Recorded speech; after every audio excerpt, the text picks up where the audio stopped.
Can you tell us about yourself and some of the projects that you're involved with that are related to education? Sure. I started with Givology like a year and a half ago, and right now I'm working closely with the Partners and Letters team.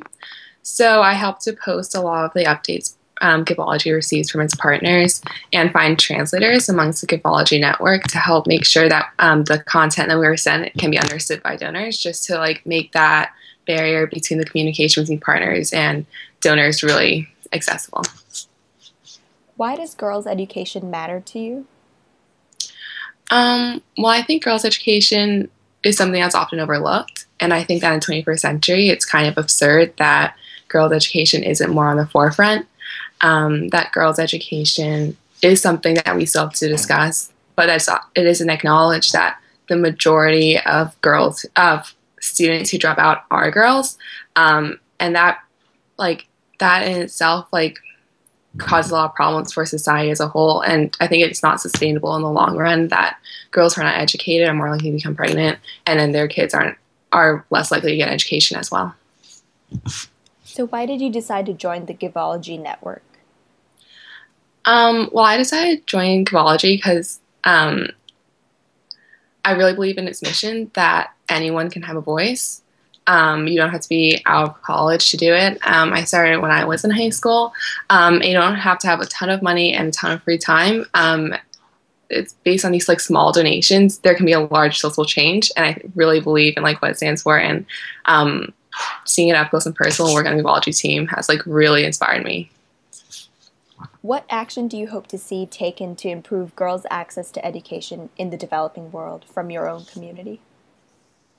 I think from my own community, I guess first we know that girls' education is a problem in developing countries, but it is also a problem in developed countries.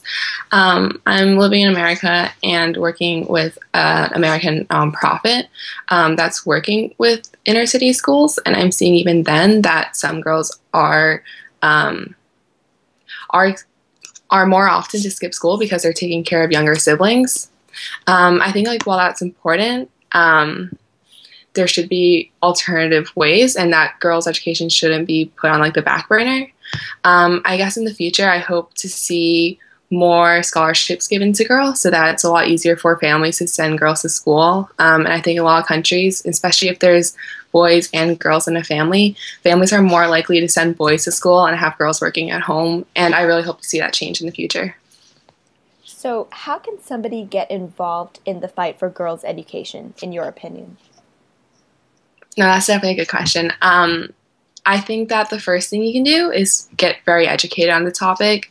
It's really easy to try to change all world problems, or think you are, but not really understand the depth of what's happening.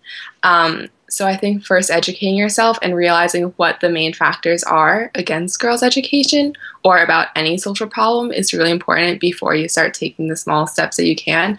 But also realizing that your voice is powerful and that you can be anyone. But if you find the right people and really believe in something, you can definitely make a huge change.